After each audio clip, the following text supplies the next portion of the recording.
उत्तर प्रदेश की 80 सीटों पर भगवा लहराने की तैयारी में जुटी बीजेपी अपने सहयोगियों के साथ मैदान में है। उन सीटों पर मंथन कर रही है जहां अब भी प्रत्याशियों का ऐलान बाकी है। इसके लिए दिल्ली में सीएम योगी, दोनों डिप्टी सीएम और बीजेपी के प्रदेश अध्यक्ष मीटिंग कर रहे हैं। बीजेपी ने 51 लोकसभा सीटों पर प्रत्याशियों के नाम का ऐलान कर दिया है, लेकिन अब 24 सीटों को लेकर मंथन लगातार जारी है। माना जा रहा है कि दिल्ली की बैठक में यूपी के प्रत्याशियों के नाम पर फाइनल मुहर लग सकती है। उम्मीदवारों का ऐलान भी अगले 24 घंटे में हो जाएगा। कयास ये लगाए जा रहे हैं कि इस बैठक के बाद ही भारतीय जनता पार्टी उत्तर प्रदेश में जो 24 लोकसभा की शेष सीटें हैं उन पर प्रत्याशियों के नामों का ऐलान कर देगी। यानी कि इस बैठक के बाद अगले 24 घंटे के भीतर ही प्रत्याशियों के नामों का ऐलान हो जाएगा। दरअसल जो नामांकन की प्रक्रिया है वो 20 मार्च से शुरू हो जाएगी पहले चरण के लिए। बीजेपी ने 24 सीटों के लिए 3-3 नामों का पैनल बनाया है। उसी को ध्यान में रखते हुए कुछ नए चेहरों को फाइनल कर रहे हैं। बात मेरठ की करें तो यहाँ अभिनेता अरुण गोविल या कुमार विश्वास को मौका मिल सकता है। गाजियाबाद से अनिल अग्रवाल या अनिल जैन का नाम संभव। रायबरेली में एसपी से आए मनोज पांडे के नाम की चर्चा है। कैसरगंज सीट पर बृजभूषण सिंह की या बेटे को टिकट मिल सकता है। बरेली में स्वतंत्र देव सिंह या फिर महापौर उमेश गौतम के नाम पर चर्चा। फिलहाल ये सभी नाम संभावित है। माना जा रहा है कि बीजेपी इस बार नए चेहरों पर दांव लगाने के मूड में है। भारतीय जनता पार्टी एक तरफ जहां चुनाव प्रचार के लिए धुआंधार रैलियां प्रधानमंत्री जी की हो रही हैं, पूरे देश में उत्तर से लेकर दक्षिण तक, पूर्व से लेकर पश्चिम तक भारतीय जनता पार्टी ने अपने आक्रामक प्रचार अभियान को प्रारंभ कर दिया है। भारतीय जनता पार्टी वहीं प्रत्याशियों के संदर्भ में अलग अलग स्तर पर बैठक भी कर रही है, परामर्श भी कर रही है, सामूहिक चर्चा करके प्रत्याशियों का चयन करेगी ताकि भारतीय जनता पार्टी के जो इस बार 400 पार का नारा है हम उसको साकार करने का काम करें। इतना ही नहीं, कुछ ऐसी भी सीटें हैं जहां मौजूदा सांसदों के अलावा नए प्रयोग देखने को मिल सकते हैं। यानी बीजेपी की बची सीटों पर जल्द ही प्रत्याशियों की घोषणा होने वाली है। लेकिन सूत्रों के हवाले से कुछ ऐसे नाम अब सामने आ चुके हैं जिन्हें बीजेपी इस बार मौका देने वाली है, क्योंकि 80 सीटों का लक्ष्य साधने के लिए बीजेपी कोई भी रिस्क नहीं लेना चाहती। Bureau report.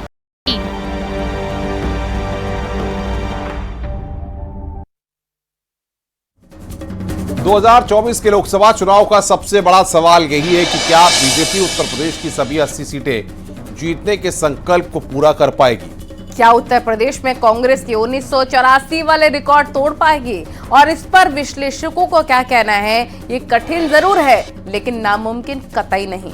वो कैसे, आपको हम समझाते हैं। सीएम योगी का युवाओं पर फोकस है। इसके लिए रोजगार के नए नए अवसर और उद्योग और निवेश को लगातार बढ़ावा दिया जा रहा है। बात माफियाओं पर नकेल की करें तो योगी के बुलडोजर एक्शन से माफियाओं में डर का माहौल है, तो वहीं थाने में अपराधी को सरेंडर कर रखे हैं। बात लाभार्थी वर्ग के साथ की करें तो जनता को योजनाओं का लाभ मिल रहा है। जो जाति से परे मजबूत वोट बैंक है। हिंदुत्व का नारा भी 24 के रण में हिट है। क्योंकि अयोध्या में राम मंदिर बनकर तैयार हो चुका है, तो वहीं ज्ञानवापी पर फैसले का इंतजार है। यानी सीएम योगी युवाओं के साथ ही हिंदुत्व वाले एजेंडे को भी आगे बढ़ा रहे हैं ताकि यूपी की 80 सीटों पर भगवा लहरा सके। और आइए इसी पर आपको एक रिपोर्ट दिखाते हैं। आपका पर्व और त्योहार आता था, वे कर्फ्यू लगा देते थे। राजनीतिक अपराधी पर हरगिज नहीं होने देंगे। अपने नौजवानों के भरोसे के साथ खिलवाड़ किसी को नहीं करने देंगे। चाचा और भतीजे में ही जंग लगी हुई है। नियुक्ति आती थी, पूरा परिवार वसूली में मस्त हो जाता था। 3 दिन 9 जिले और बिना थके बिना रुके ताबड़तोड़ रैली। ये योगी का करिश्माई कलेवर है। माफियाओं के खिलाफ एक्शन और सख्त तेवर है। विकास की गारंटी है और उसी गारंटी में अब नारा टारगेट 80 का दिया जा रहा है। हर हकीकत में बदले ये मुमकिन नहीं, लेकिन जिस तरह पीएम मोदी और सीएम योगी ने उत्तर प्रदेश की 80 सीटों पर फुल प्रूफ तैयारी की है, विकास और हिंदुत्व को अपना एजेंडा बनाया है, राम मंदिर और ज्ञानवापी के नाम माहौल तैयार किया है, उससे तो यही लगता है कि 2024 में यूपी में करिश्मा होने वाला है।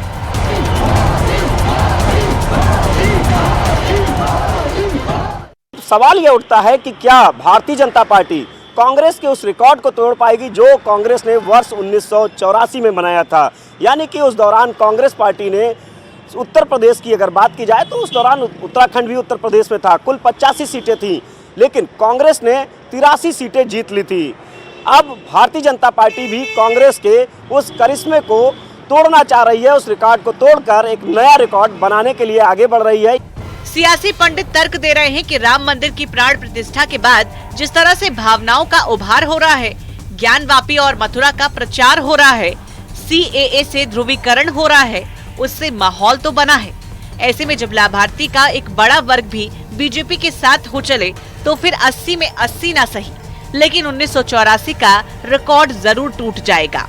कांग्रेस के 84 वाले करिश्मे को समझे तो यूपी और उत्तराखंड मिलाकर कांग्रेस ने 1984 में 85 में 83 सीटें कांग्रेस जीती, लेकिन 2024 में बीजेपी ने 80 में 80 सीट का टारगेट रखा है।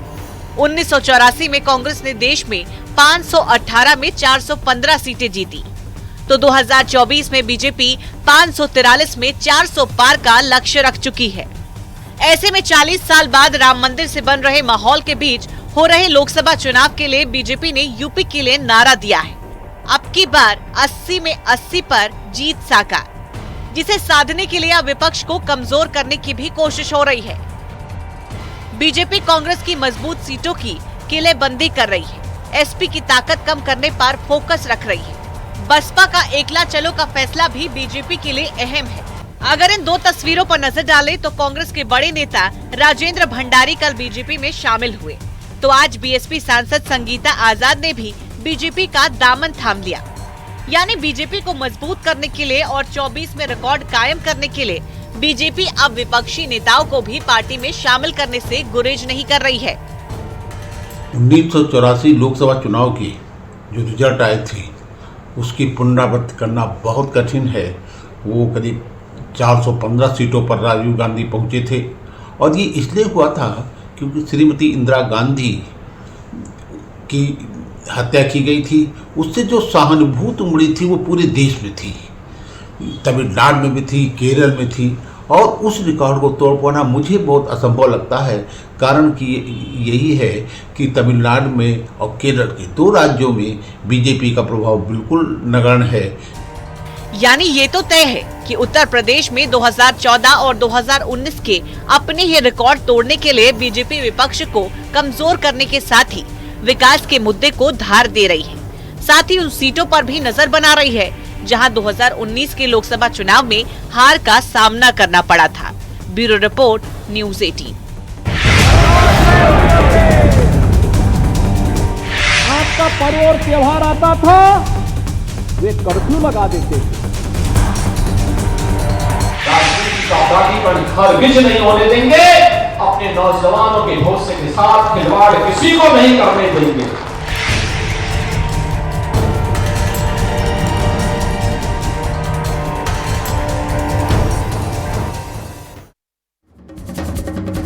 देश की सियासत में राहुल गांधी की एक गलती से प्रधानमंत्री को जीत की शक्ति मिल गई है। राहुल ने शक्ति शब्द का प्रयोग जिस भी संदर्भ में किया हो, लेकिन मोदी विपक्ष के इस वार को चुनावी हथियार बना चुके हैं। और बता रहे हैं कैसे इंडिया गठबंधन शक्ति स्वरूपा के विनाश की बात कर रहा है, लेकिन बीजेपी नारी शक्ति के उत्थान की बात करती है। अब आपको दिखाते हैं एक रिपोर्ट, परिवार के बाद शक्ति को कैसे मोदी ने अपना हथियार बना लिया है।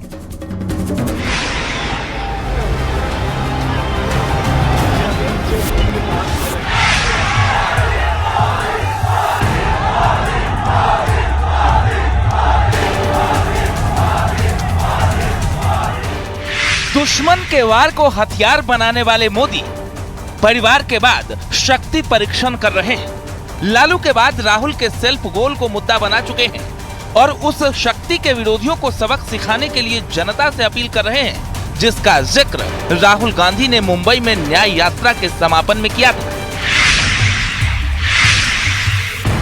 पीएम मोदी ने राहुल गांधी के उस बयान को कोट करते हुए निशाना साधा, जिसमें राहुल गांधी ने कहा था, हिंदू धर्म में एक शक्ति होती है और हमारी लड़ाई एक शक्ति के खिलाफ है। जिस पर पीएम मोदी ने कहा, मुकाबला 4 जून को हो जाएगा कि कौन शक्ति का विनाश कर सकता है और कौन शक्ति का आशीर्वाद प्राप्त कर सकता है। हिंदू धर्म में शक्ति शब्द होता है, हम शक्ति से लड़ रहे हैं, एक शक्ति से लड़ रहे हैं। अब सवाल उठता है वो शक्ति क्या है? शक्ति स्वरूपा माताओं की रक्षा होनी चाहिए कि नहीं होनी चाहिए? शक्ति के संस्कार की रक्षा होनी चाहिए कि नहीं होनी चाहिए? और इसलिए भाइयों बहनों, इंडिया अलायंस ने कल अपनी घोषणा जाहिर कर दी है। घोषणा पत्र उनका जाहिर हो गया है और इसलिए लड़ाई एक तरफ शक्ति के विनाश के लोग करने वाले लोग हैं, दूसरी तरफ शक्ति की पूजा करने वाले लोग हैं। मुकाबला 4 जून को हो जाएगा।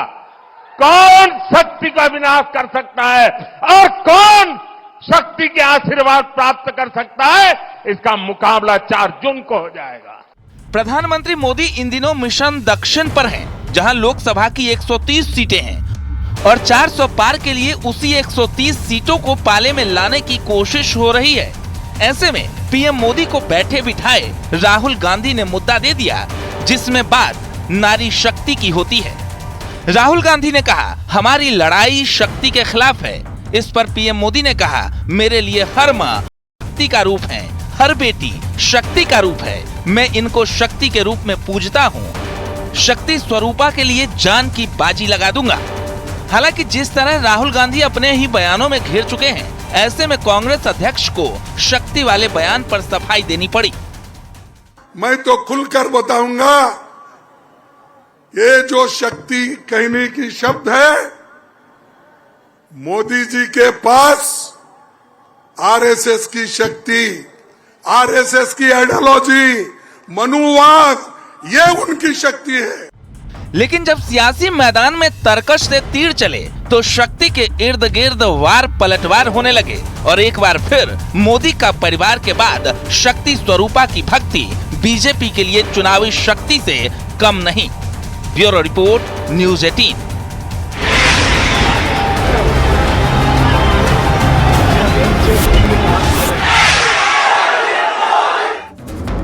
यानी जिस शक्ति का विरोध राहुल गांधी कर रहे थे, उसे नारी शक्ति से जोड़ दिया गया है। ऐसे में ये भी जानना जरूरी है कि आखिर चुनाव में आधी आबादी जरूरी क्यों है। तो आपको बता दें कि 2014 के लोकसभा चुनाव में बीजेपी को 29% महिलाओं के वोट मिले थे। वहीं 2019 लोकसभा चुनाव में बीजेपी को 36% महिलाओं के वोट मिले। ऐसे में 2024 के चुनाव में महिलाओं के वोट प्रतिशत को बीजेपी 45 के पार ले जाने की तैयारी में है और जिस तरह से राहुल गांधी ने बयान दिया है, अब उस पर भी संग्राम छिड़ गया है। आपको सुनाते हैं कि किसने क्या कहा।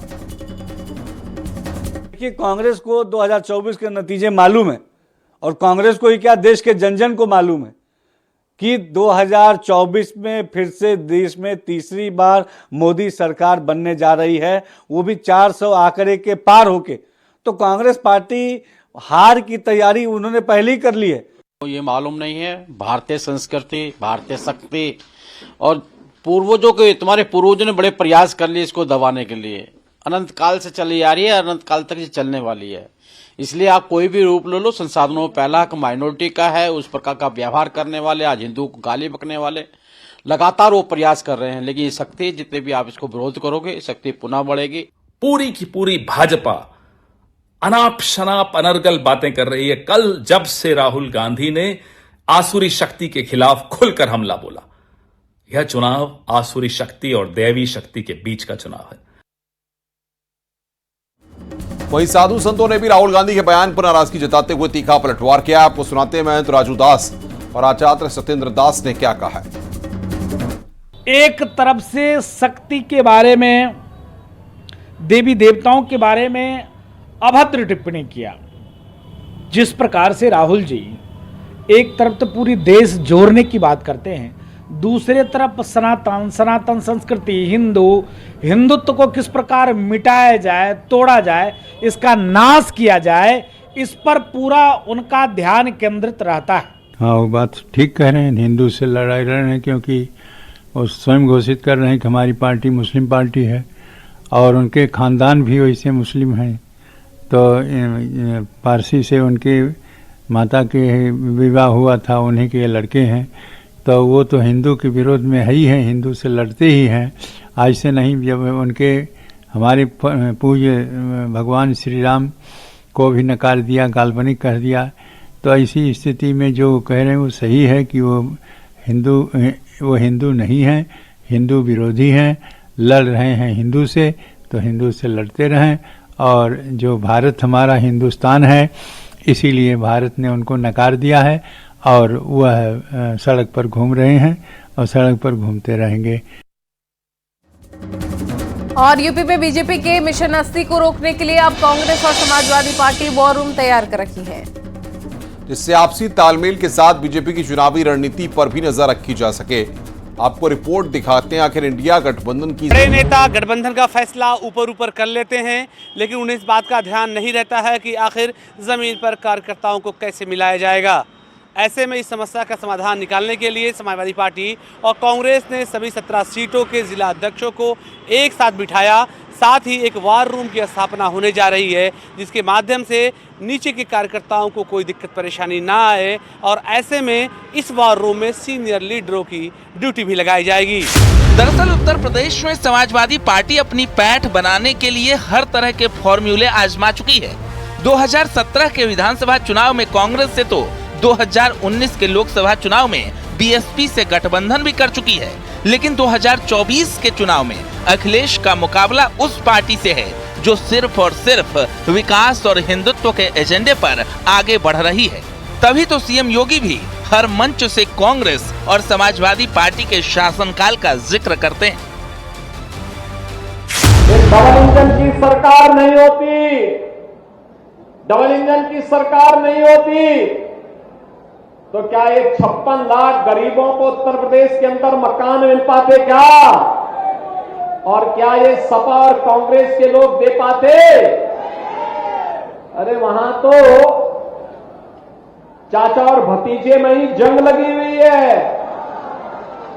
नियुक्ति आती थी, पूरा परिवार वसूली में मस्त हो जाता था। ऐसे में समाजवादी पार्टी को बीजेपी से मुकाबला करने के लिए अब वॉर रूम की जरूरत पड़ चुकी है, ताकि कांग्रेस के साथ अखिलेश यादव उन सीटों को बचाने में कामयाब हो सकें जो परिवार की परंपरागत सीट है। समाजवादी पार्टी की एक ही रणनीति है पूरे प्रदेश में, पार्टी का जनाधार बढ़ाना, पीड़ित शोषित वंचित वर्ग जिनके साथ न्याय नहीं हो रहा, जिनका हक नहीं मिल रहा, सम्मान नहीं मिल रहा, उनको जोड़ना और अपना वोट बढ़ाकर जनता के बीच में जनमत बढ़ा के जीतना। एक कैटेगरी की सीटों में अगर ज़्यादा स्थिति अच्छी है तो वहाँ ज़्यादा बड़े मार्जिन से जीतेंगे, बाकी सब जगह समान भाव से समाजवादी पार्टी एक साथ काम करेगी। 2024 के लोकसभा चुनाव में इस बार समाजवादी पार्टी का गठबंधन कांग्रेस पार्टी के साथ है, लेकिन समाजवादी पार्टी का आला कमान चाहता है कि कम से कम उन सीटों पर जीत पूरी तरह से पुख्ता कर ली जाए जो सीटें उनकी परंपरागत है। ऐसे में समाजवादी पार्टी ने अंदर खाने अब आजमगढ़, मैनपुरी, कन्नौज, फिरोजाबाद, बदायूं समेत 15 लोकसभा सीटों को लिस्ट किया है, पर सपा के वरिष्ठ नेताओं की ड्यूटी लगाई गई है। न्यूज़ 18 के लिए अलाउद्दीन की रिपोर्ट।